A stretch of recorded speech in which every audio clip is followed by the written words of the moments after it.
No.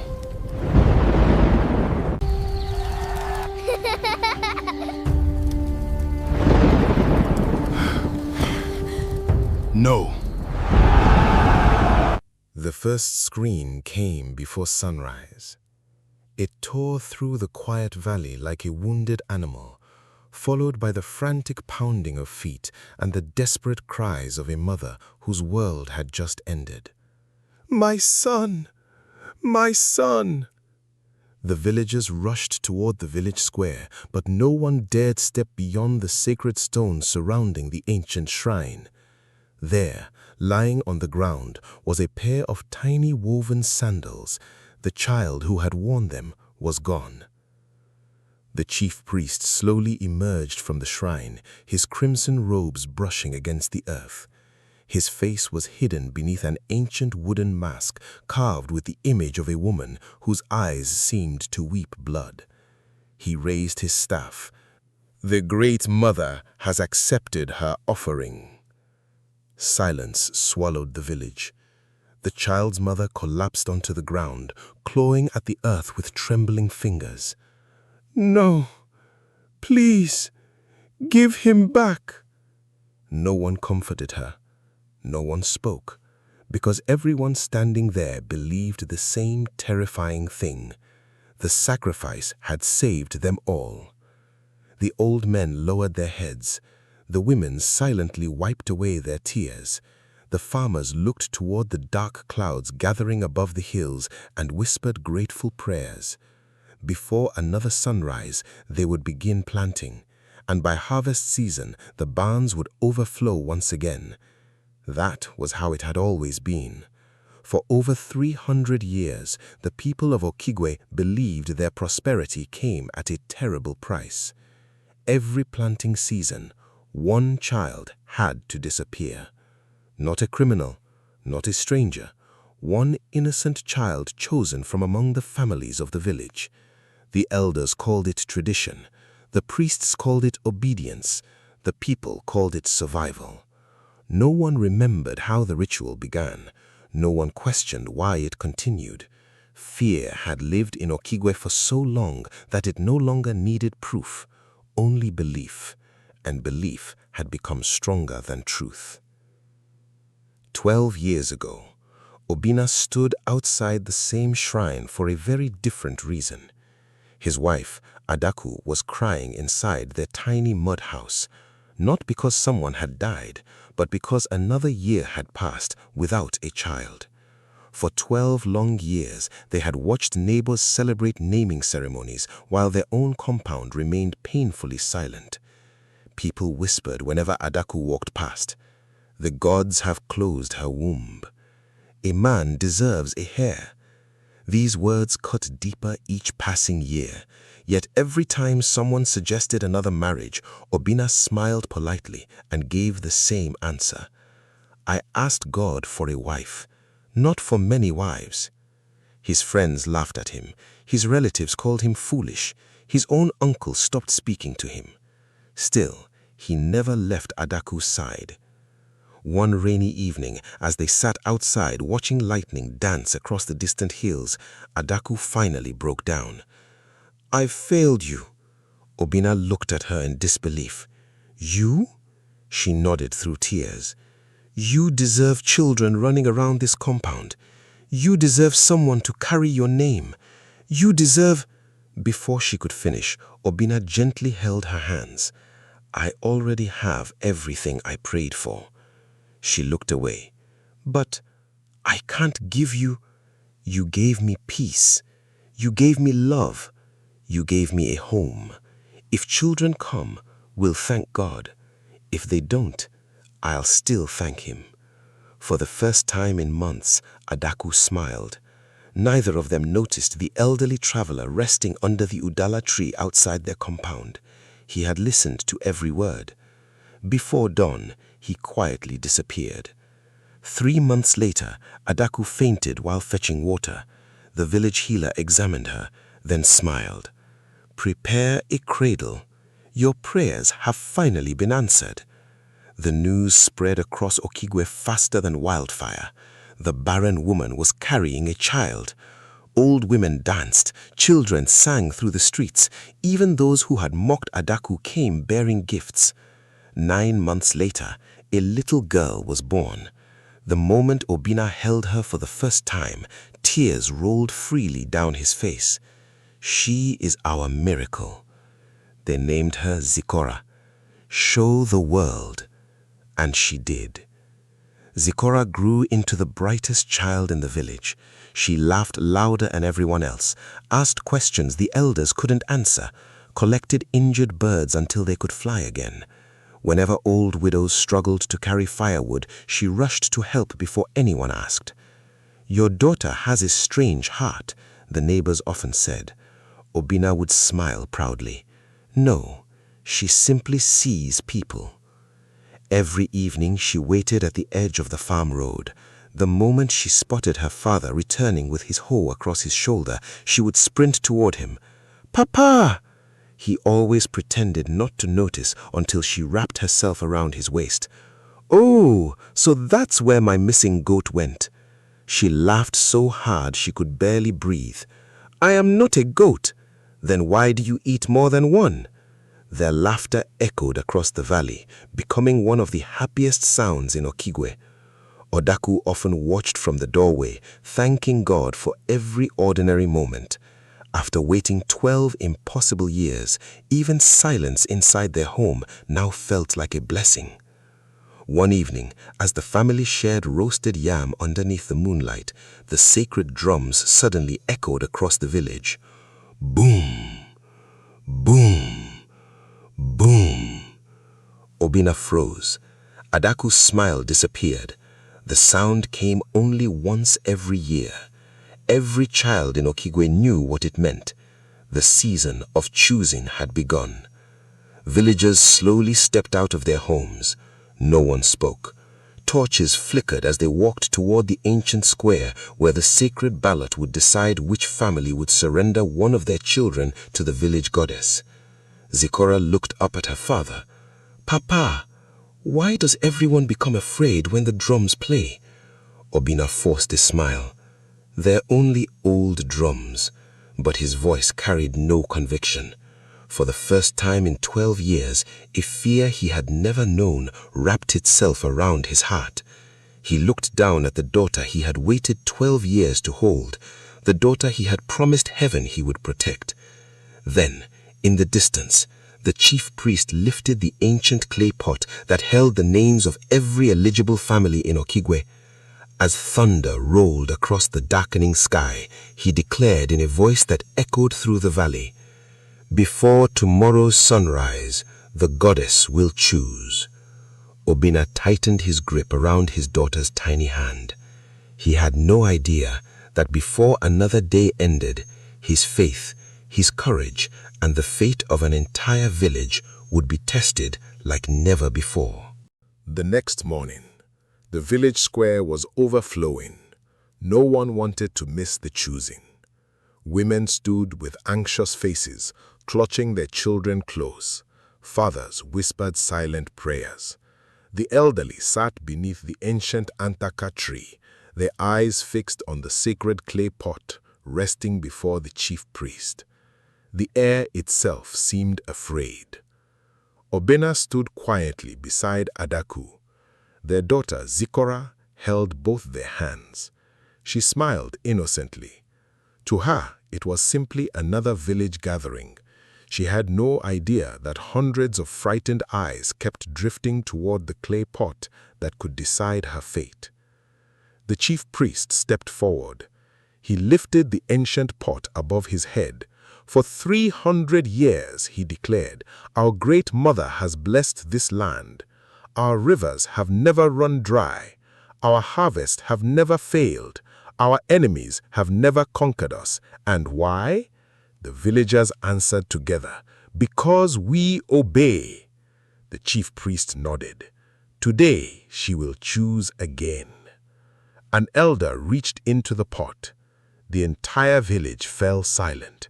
Even the wind stopped. Slowly, his wrinkled hand emerged, holding a single folded palm leaf. He handed it to the chief priest. The priest unfolded it. His confident expression suddenly faded. For the briefest moment, his hands trembled. Then he spoke. "The chosen family is the household of—" He looked directly at Obinna. "Obinna, son of Okigwe." A gasp swept through the crowd. Adaku staggered backward. "No!" she whispered. "No!" Her legs gave way. Women rushed to hold her before she hit the ground. Obinna stood motionless. He could hear nothing. Not the crying, not the whispers. Only the sound of his daughter's laughter from the previous evening echoed inside his mind. Zikora looked from one face to another. "Papa, did we win something?" Obinna slowly knelt before her. He gently brushed the hair away from her face. "No, my daughter." His voice cracked. "We haven't won anything." The chief priest raised his staff. "The child shall be presented tomorrow's sunset. The great mother waits." Obinna stood. "No." The one word struck the square like thunder. Every head turned. The chief priest frowned. "What did you say?" "I said," Obinna's voice grew louder, "no." The square erupted in terrified murmurs. No one, not once in living memory, had refused. An elder hurried forward. "Obinna, think carefully. You'll destroy us all." Another shouted, "Every family has sacrificed. It is your turn." Obinna looked around slowly. His eyes settled on the mothers. He noticed something he had never truly seen before. None of them looked proud. None looked grateful. They looked broken, as though every sacrifice had taken a piece of them that never returned. He turned back to the chief priest. "You call this tradition. I call it murder." The crowd gasped. The chief priest slammed his staff against the earth. "Watch your tongue. You speak against the goddess." Obinna took another step. "No, I speak against men who hide behind her name." Silence. The chief priest's eyes narrowed. "You have until tomorrow. If your daughter is not brought willingly, the curse will consume this village." By sunset, fear had spread through Okigwe. Neighbors who had once shared meals with Obinna now crossed the road whenever they saw him. Children were forbidden from entering his compound. People whispered behind closed doors, "He has doomed us. The rains will stop. The harvest will fail. His stubbornness will kill us all." Inside their home, Adaku wept quietly. "I can't lose her." Obinna sat beside her. "You won't." She looked at him. "They'll come for her. Then they'll have to come through me." She shook her head. "You can't fight an entire village." Obinna looked toward the room where Zikora slept peacefully. "I don't intend to fight the village. I intend to fight the lie." That night, as the moon disappeared behind thick clouds, someone knocked softly on their door. Obinna opened it. An old woman stood outside, bent with age. Her walking stick trembled in her hands. Her name was Mama Nkem. The village called her mad. Obinna had always called her Mama. She stepped inside quickly. "You must leave." Obinna frowned. "Leave?" "They've already decided. The ballot wasn't random." His heart skipped a beat. "What do you mean?" She leaned closer. "I cleaned the shrine for 20 years. I saw everything. There are 2 pots, one for the villagers and another hidden inside the shrine." Obinna stared at her. "The chief priest changes the ballot every ceremony. He chooses whoever he wants." Adaku covered her mouth. "Why?" The old woman's eyes filled with tears. "My son discovered the truth 28 years ago. He disappeared the next day. They told everyone the goddess had taken him." She shook her head slowly. "I buried his body myself." The room fell silent. "So, the goddess," Obinna whispered, "never chose anyone?" The old woman looked directly into his eyes. The goddess has never spoken, only men have. For several long seconds, no one breathed. Everything Obinna had believed since childhood crumbled before him. Every sacrifice, every grieving mother, every frightened father, built on a lie. Before dawn, Obinna made his decision. He tied his farming machete to his waist, not for war, but for protection. Adaku grabbed his arm. "Where are you going?" "To the shrine." "They'll kill you." "Maybe, but if I do nothing, they'll kill our daughter instead." He kissed Zikora gently on the forehead while she slept. Then he whispered, "I waited 12 years for you. I'll spend the rest of my life making sure no one takes you away." As he stepped into the darkness, thunder rolled across the valley. Behind him, Mama Nkem closed her eyes and whispered, "For the first time in 300 years, someone is finally walking towards the truth." The forest had never looked so dark. Obinna moved silently between towering Iroko trees until the ancient shrine came into view. Hidden behind thick bushes, he watched as torchlight flickered through the cracks in its weathered walls. This was supposed to be the dwelling place of a goddess. Instead, he heard laughter, human laughter. He crept closer. Through a narrow opening, he looked inside. There was no glowing deity, no sacred spirit, no divine presence. Only the chief priest and 6 village elders seated around a wooden table, covered with cowries, gold ornaments, bags of grain and gifts brought by grateful villagers after every successful harvest. One elder laughed as he poured palm wine into a calabash. "They still believe the goddess chooses." Another replied with a smile, "As long as they fear her, they'll never question us." The chief priest lifted the sacred ballot pot. "There is no stronger chain than fear. The day they stop fearing, we lose everything." Obinna's hands trembled, not with fear, but with rage. For 3 centuries, parents had buried their children, not for a goddess, but for the greed of ordinary men. He stepped forward. The wooden door burst open. Every head turned. The chief priest rose instantly. "You!" Obinna's voice thundered through the shrine. "There is no goddess choosing our children. There are only cowards hiding behind masks." The elders jumped to their feet. "Seize him!" 3 guards rushed forward. Obinna swung his machete, not to kill, but to keep them back. Years of clearing forests had made his arms powerful. One guard dropped his spear, another stumbled into the altar. The sacred clay pot crashed onto the floor. Dozens of folded ballots scattered across the shrine. Some were blank, others already had family names written on them. The chief priest's face turned pale. "No." Obinna picked one up and held it high. The choosing was never random.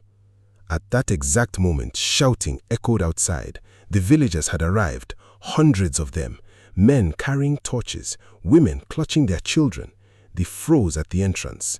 Their eyes fell on the scattered ballots, the broken altar, the hidden treasures, the frightened faces of the elders. Nothing looked sacred anymore, only guilty. An old farmer slowly walked forward. "What is this?" No one answered. Mama Nkem pushed through the crowd. Her voice shook, but it carried farther than the chief priests had ever carried. "I have kept silent for 28 years. My son was never taken by any goddess. They murdered him." The villagers stared at her in disbelief. She pointed toward the chief priest. "They have been lying to us all." One by one, other mothers stepped forward. An elderly woman whispered, "My daughter disappeared too." Another began crying, "I never believed she became a servant of the goddess." The silence became unbearable. Finally, a little voice broke it. It was Zikora. She had slipped through the crowd with her mother. She looked at the frightened adults surrounding her, then asked the question no elder could answer. If the goddess is good, why would she want children instead of wicked people? No one spoke, not even the chief priest, because for the first time in 300 years, a child had exposed the absurdity of a tradition that fear had protected for generations. The village chief slowly walked toward the altar. Without saying a word, he lifted the chief priest's sacred staff, then snapped it across his knee. The sound echoed through the shrine like the breaking of an ancient curse. "This ends today." The villagers erupted. Some wept, some embraced their children, others fell to their knees, mourning the sons and daughters they had surrendered to a lie. The shrine that once inspired terror became nothing more than an empty building. By sunset, the elders ordered it pulled down, every stone, every carving, every symbol of fear. The flames rose high into the evening sky as the ancient shrine burned. For the first time in living memory, the sacred drums were silent. Months later, the planting season arrived once again. The fields were full, not because a child had died, but because every family worked together from sunrise until nightfall. The rains came, the rivers flowed, the harvest was richer than anyone could remember. The people stood among overflowing barns, looking at each other in stunned silence. The curse they had feared had never existed. Years later, visitors from neighboring villages would often ask why no drums announced the planting season anymore. The elders would smile, then point toward children laughing as they chased each other through the fields. "Our greatest offering," they would say, "is that every child returns home." As for Obinna, he never called himself a hero. Whenever people thanked him for saving the village, he simply looked at Zikora playing beneath the same udala tree where she had spent her childhood. Then he smiled. "I only did what every father should do." Because traditions built on fear deserve to end. And sometimes it takes one ordinary man to remind an entire generation that courage is stronger than centuries of silence.